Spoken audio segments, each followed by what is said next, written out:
Olá, meus amigos, bem-vindos a esse encontro especial. Olá novamente, fico feliz de recebê-los aqui nesse meu espaço, nesse canal voltado ao esclarecimento para você, empresário familiar, para você que tem uma pequena empresa, uma média empresa, que colocou tanto o seu esforço na vida, construiu, e este canal aqui para ajudar você na orientação segura e jurídica sobre o aspecto das empresas familiares. Sem mais delongas, vamos lá naquilo que eu tenho a trazer para vocês neste momento de encontro hoje, um momento especial, a qual nós vamos falar sobre os 10 riscos que ameaçam a continuidade do teu negócio. Mas antes de iniciar, já vem aqui, deixe o seu like, curta esse vídeo, este canal, faça sua inscrição e participe conosco, porque sempre traremos conteúdos voltados ao teu esclarecimento jurídico, tá bom? Vamos lá, vamos falar um pouquinho especialmente deste tema que é tão importante no aspecto jurídico e empresarial, principalmente para você voltado à pequena empresa, ao pequeno negócio, ao médio negócio. Bom, vamos lá. Antes de mais nada, eu quero me apresentar.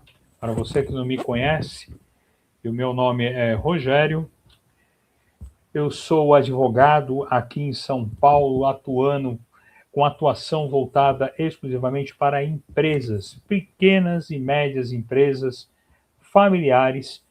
Sou com especialidade em direito tributário, cuidando da parte de gestão financeira e dedicando a minha atuação a empresas familiares na proteção patrimonial, gestão de crise e planejamento estratégico. Sou casado, advogado há mais de 20 anos e tendo uma filha linda que está sempre comigo. Beijos, Gabi, para você, tá bom? Vamos lá. Iniciando, por que as empresas familiares quebram? Eu estou cansado de ver nesses 20 anos de advocacia e mais de 40 voltado à prática empresarial, empresas que surgem com grandes ideias, que surgem com o esforço dos seus familiares na construção de algo que idealizam e colocam seu esforço, mas o negócio nem sempre vai para frente. E é preciso entender por que essas empresas enfrentam tantas dificuldades. Talvez vocês saibam disso, que até repetido muitas vezes, 90% das empresas do nosso país não chegam sequer a 5 anos da sua existência. E estão relacionadas principalmente a aspectos de gestão, de falta de estruturação, de preparo. Mas elas não quebram por falta de mercado ou de produto. Elas enfrentam crises relacionadas à sua administração, ao seu aspecto financeiro e seu planejamento estratégico jurídico. Pode parecer que no primeiro momento o jurídico nem passe na cabeça de você que tem empresa, mas ele é a grande consequência de tudo aquilo que você realiza e por isso o momento que tem que ter maior preocupação na sua base. Porque os riscos não surgem de uma vez. Eles se acumulam diante daquilo que apresenta dentro da tua gestão empresarial e que se torna um problema lá na frente. Porque é um erro comum deixar o seu jurídico apenas para que quando surja o problema. Às vezes, dentro de uma estrutura empresarial, nós temos ali aspectos de administração, aspecto financeiro, aspecto de gestão, aspecto de processos de produção, e que vão ficando dentro de uma estrutura mergulhada num todo, a qual nós vamos enxergar apenas quando surge o problema, o aspecto jurídico. Mas se nós fizermos a nossa lição de casa, nós vamos trabalhar com mais segurança para que isso se apresente não sobre um risco, mas como algo de estruturação e de planejamento seguro para o teu negócio. E vamos falar principalmente daqueles riscos que mais se apresentam dentro de uma estrutura empresarial.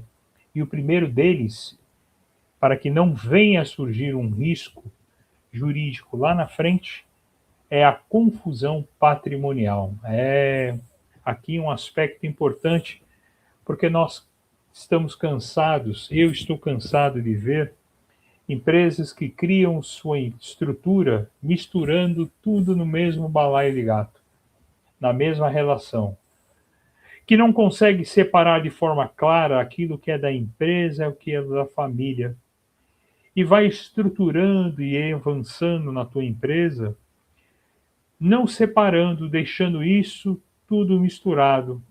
Exemplo disso é quando o pagamento das despesas pessoais é feita pela empresa, se mistura, acreditando que a empresa tem que sustentar exclusivamente a sua pessoa física, a sua família. E de fato ele tem que sustentar, mas precisa de uma ordem para toda essa sequência que se apresenta. Não é simplesmente colocando a mão no caixa e colocando isso dentro da tua vida particular, misturando tudo. Precisa ter uma ordem, um critério, um cuidado especial. Por quê? Essas informações precisam ser apresentadas para o fisco. O seu contador tem que ser informado. E ele não pode ser surpreendido e saber assim, meu amigo, como é que você tirou esse dinheiro, da onde veio, para onde vai, da onde surge? Retiradas informais de dinheiro, de capital da tua empresa, geram consequências. E quando tem uma confusão patrimonial, isso desemboca numa relação de verdadeira confusão patrimonial. Essa desorganização financeira atinge o patrimônio pessoal do sócio. Como? Quando a empresa não consegue identificar e relacionar aquilo que é da empresa com relação do seu bem, pessoa física, para quem enxerga, para o fisco, para a organização contábil, é tudo como se fosse uma coisa única. Só que na lei, na nossa gestão, diz lá que o patrimônio da pessoa física não se confunde com a pessoa jurídica. Perfeito. Desde que você tenha devidamente lançado e escriturado todos os seus pagamentos, para que não gere essa confusão e não venha a pessoa física responder pelos débitos da sua pessoa jurídica. Tá bom? Então, o primeiro risco é confusão patrimonial. O segundo grande risco é a falta de governança administrativa, de processos determinados para responder exatamente àquele que vai fazer a gestão. Quando você não tem dentro da empresa papéis definidos de quem responde por o quê, acaba criando dentro da empresa uma confusão muito grande que paralisa os seus negócios. E se você quer ver isso acontecer com muito mais presença, você tem ali o seu patriarca, aquele que criou a empresa, e chega no momento de gerir e determinar a sucessão da tua empresa para aqueles entes da família. E cada um que chega tem uma visão estratégica diferente. E aí, um começa a achar que tem mais direito do que o outro. E quando essa confusão se instaura, você não consegue identificar quem manda, quem cuida, quem tem a decisão ali determinada. E quando tem um conflito de decisões patrimoniais, de decisões de gestão, isso se mistura a tal ponto que você acaba criando uma confusão administrativa. E não é muito difícil de você ter judicialização, até mesmo entre membros da mesma família, disputando poderes, disputando posições, disputando decisões. O terceiro risco é fragilidade financeira. A empresa não conhece seus números. Forma-se um preço de mercado praticado que não é correspondente à cobertura dos seus gastos operacionais, ou a sua margem é tão apertada que não permite, muitas das vezes, uma flexibilização ali. E os laços se corrompem dentro das demonstrações financeiras. O seu DRE, a sua demonstração financeira, não representa efetivamente aqueles números da tua gestão. seu caixa se confunde, seu lucro se perde, sua distribuição é indevida e seus recursos escassos. Resultado: falta de capital de giro, endividamento crescente, porque a empresa não consegue separar a demonstração de resultado da sua demonstração financeira, do seu caixa, que são coisas completamente diferentes. Mistura-se tudo e não consegue adequar e nem ter informações precisas sobre o teu negócio. E a falta de informação traz consequências enormes, principalmente porque às vezes a empresa busca capital de fora, capital de banco, e não possui margem para isso. Desconhece dessa forma o seu gestor a sua margem operacional que permita uma maior flexibilização. Com isso vem o quarto risco, que é o endividamento mal estruturado. Veja bem, não é problema você ter uma dívida bancária. O problema é saber o quanto custa essa dívida bancária e se você tem margem operacional para isso. Sua margem de resultado, seu EBITDA, permite uma margem que tenha ali a condição do seu custo de endividamento assumir ali a condição de pagamento. Porque quando você não tem ali o seu custo delineado, seu preço de venda menos o seu custo operacional, dali está o seu lucro líquido. Do lucro líquido se retira ali o percentual que é destinado a risco, a endividamento bancário. E se ali tem um grau grande de endividamento bancário e não tem margem para isso, o seu custo acaba extrapolando e ali você acaba tendo um endividamento mal organizado.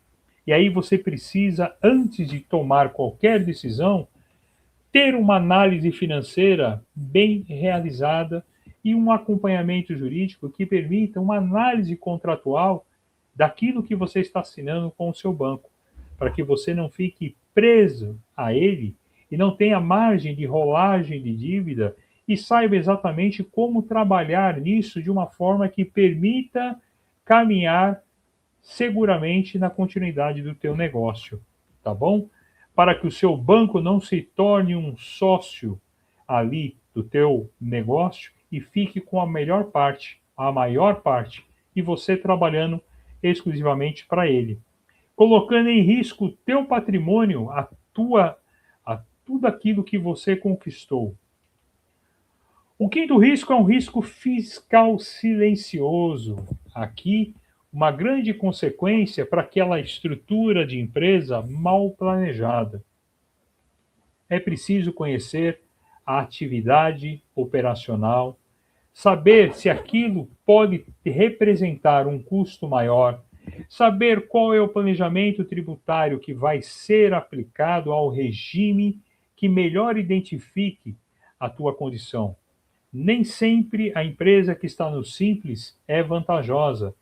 Às vezes, mesmo tendo vantagens do simples, tributariamente pode ser que o regime de tributação pelo lucro presumido se apresente em melhor condição. Ou às vezes, aquele KNAI que você lança pode ser melhor aproveitado se você tiver um KNAI que lhe traga uma vantagem tributária melhor. E as consequências de uma má formação estrutural tributária representa autuações, multas, e isso também agrava a sua situação. Então, é preciso ter ali uma análise criteriosa do aspecto tributário da tua atividade, para que você não tenha maiores riscos sobre isso. O sexto risco que se apresenta é o seu passivo trabalhista. Não se trata apenas de processos trabalhistas. Se trata de uma gestão bem estruturada sobre o aspecto que se apresenta na sua relação com seus colaboradores. Política interna, falta de avaliação de risco, benefícios que se implementam sem conhecimento, sem estruturação, sem saber, você, empresário, qual é como se aplica e a necessidade de uma melhor adequação, para que você não venha a ser surpreendido por questões sindicais, por questões de obrigações trabalhistas que às vezes, num primeiro momento, são desconhecidas, mas que você tem obrigação de saber. Você sabe quais são elas dentro da tua estrutura operacional? Você sabe exatamente quais são todos os aspectos que devem ser garantidos para o seu empregado? E você coloca isso dentro da tua margem, teus custos? Pense nisso com muito critério na formação também do teu preço. O risco societário é o sétimo risco que nós apresentamos. Quando não há relação, regras claras entre os sócios, isso pode se apresentar de forma muito complicada a gestão. Então, quando você cria uma estrutura societária, você tem no primeiro momento o seu aspecto de relação contrato social, mas você precisa também ter um acordo de sócios bem estruturado, implicando nas obrigações, nas remunerações, nas exclusões, no pagamento, de como vai ser feita a distribuição de dividendos, de sociedade, dos critérios de entrada e saída de sócio e a relação de mecanismos de resolução de conflitos. Às vezes, isso passa totalmente esquecido pelo empresário, até o momento que surge a necessidade de questionamento. E quando você não tem isso, isso ocorre de um jurídico, de um judicial, isso traz consequência pela morosidade do processo interno de exclusão. Então, isso também se torna um risco que precisa ser levado em conta dentro do seu aspecto. Consequências, se você não observa isso, é empresa travada, conflitos familiares intensos, porque também pode ser evitados quando você tem esse mecanismo de acordo de sócios, mesmo que seja para os seus filhos, que vai regular exatamente a estrutura operacional e a relação de convívio entre eles. Este é um risco muito presente e que deve ser muito observado.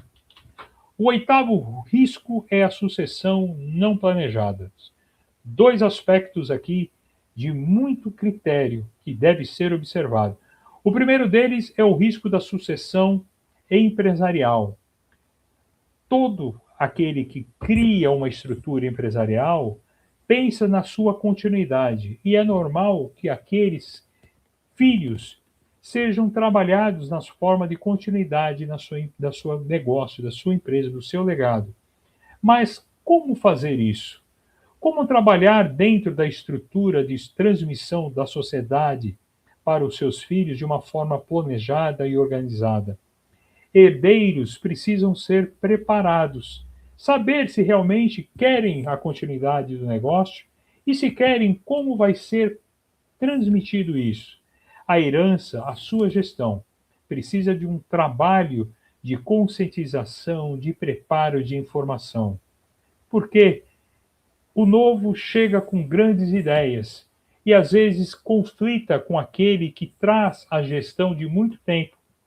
E isso precisa ser trabalhado numa construção passo a passo para que ele assuma com critérios bem definidos. O segundo aspecto também é o planejamento patrimonial. O patrimônio que se tem, ele pode também ser estruturado dentro de um aspecto empresarial, que traz uma segurança jurídica daquilo que se tem e transmite aos seus herdeiros de uma forma organizada. Lembra que nós falamos lá atrás do acordo de sócios? Ele também pode ser utilizado aqui para gerir o patrimônio que você está deixando para eles, para inclusive aqueles que vêm depois deles. Então, isso tem que ser muito bem planejado para que evite conflitos e disputas. Antecipando essas relações, você traz maior segurança, evita perda patrimonial e traz continuidade do seu negócio. O nono risco é dependência operacional. E aí é um grande problema, porque às vezes aquele patriarca, aquele que detém o conhecimento, que construiu a sua empresa, traz uma bagagem enorme de conhecimento, de relações operacionais, e às vezes centraliza todo o teu conhecimento, não transmitindo isso para outros. E aí cria uma dependência para a continuidade do negócio, que é um risco muito grande. Na ausência dele, os herdeiros, aqueles que vão gerir o negócio, encontram dificuldade.